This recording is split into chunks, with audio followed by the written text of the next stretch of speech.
But ang pag-uusapan po natin ay yung disaster response. Ano po? Remember, ang dami pong sunod-sunod. Hindi ho ba? Simulan natin, saan ba nagsimula, Irene? May lindol pa, di ba? In between. May lindol pa doon. Tapos hanggang nag-culminate kay Juan. Yung latest natin is Juan. I think simula nung buwan ng Setyembre, sunod-sunod na yung mga naranasan natin ng mga kalamidad. Nandyan si Bagyong Ramil, and then nagkaroon ng earthquake sa northern part of Cebu. And then we experienced Typhoon Opong, nagkaroon rin ng earthquake sa Davao Oriental. And then nagkaroon din tayo nitong bagyong si Tino, si Hindi, may S muna. hindi masyadong Opong, ano yung S? May S eh. Kasi alphabetical yan. If I'm not mistaken, Salome, if I'm not mistaken. Tama, pero Salome. hindi masyadong naging devastating yung effect nito. Kaya ang talagang pumukaw sa ating atensyon ay si Tino at si Juan. Ayan. So anong update mo? Lahat naman po yun, mabilis naman pong nakaresponde ang DSWD as expected kasi yun ang trabaho ng DSWD. Ano po? Mukhang hindi naman natin finail yung ating mga kababayan. Nandun naman kaagad sa forefront, agad-agad.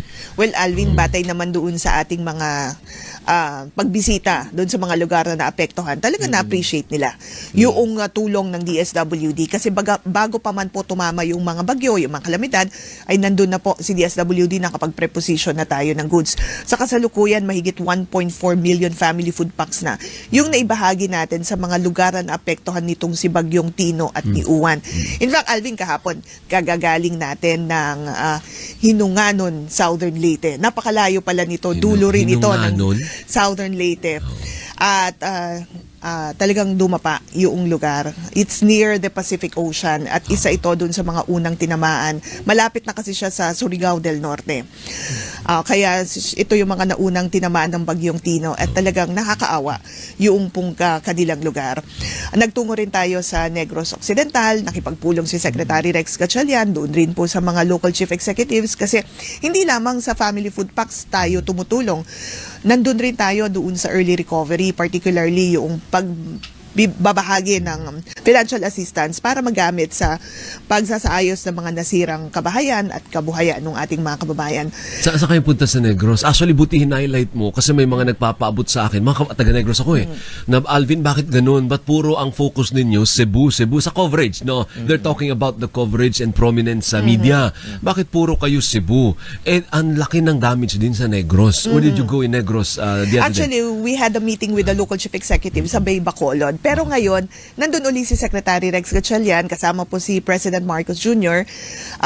Nagtungo sila ng La Castellana at Moises Padilla. Magayon, yes. Nung isang araw, nagtungo naman tayo ng Catanduanes. Matindi din doon. Nagtungo rin tayo ng Dipaculao, Aurora. Sa Aurora, yeah. The other day. Last week, we were in Cebu. Nakita natin yung Liloan, yung Talisay, yung Mandawi. Talaga namang kawawa. So alin yung pinakamatindi? Ang dami mo palang napuntahan. Based on your personal assessment, alin yung pinakamatinding pinadapa ng mga recent calamities? Actually, Alvin, lahat talaga kawawa. Kasi magkakaiba ng sitwasyon. Pero nakita mong marami ang adversely affected. Marami tayong mga kababayan yung talagang walang mga support services, walang kakayanan na makarecover agad-agad mula doon sa nangyaring kalamidad. Dahil dahil walang pera? Yung walang pera yung local government or ang tao mismo? Halimbawa doon sa Liloan, sa Cebu, Alvin. Bagamat nag-recede na yung floodwaters, nag-iwan naman siya ng makapal na putik. So, kinakailangan pa rin talaga natanggalin yan bago makarating yung essential goods, essential relief items. Gayon din naman doon sa Dipaculao. Siyempre, ang naapektuhan naman yung ang negosyo ay nasa tabing dagat kasi nga it's a tourism-oriented area. So, alam mong talagang nahirapan sila na bumalik doon sa normal nila na mga Anong tourist spot doon? I haven't been to Dipaculao. Ano ba? Beach? Beach, yan. From Baler. Hanggang Baler lang ako. Malayo pa siya sa Baler. Oo, mga an hour and a half pa. Malayo pa. Buong coastline. Pero maganda yung beach. Napakaganda. Okay. And also doon sa Catanduanes. Yeah.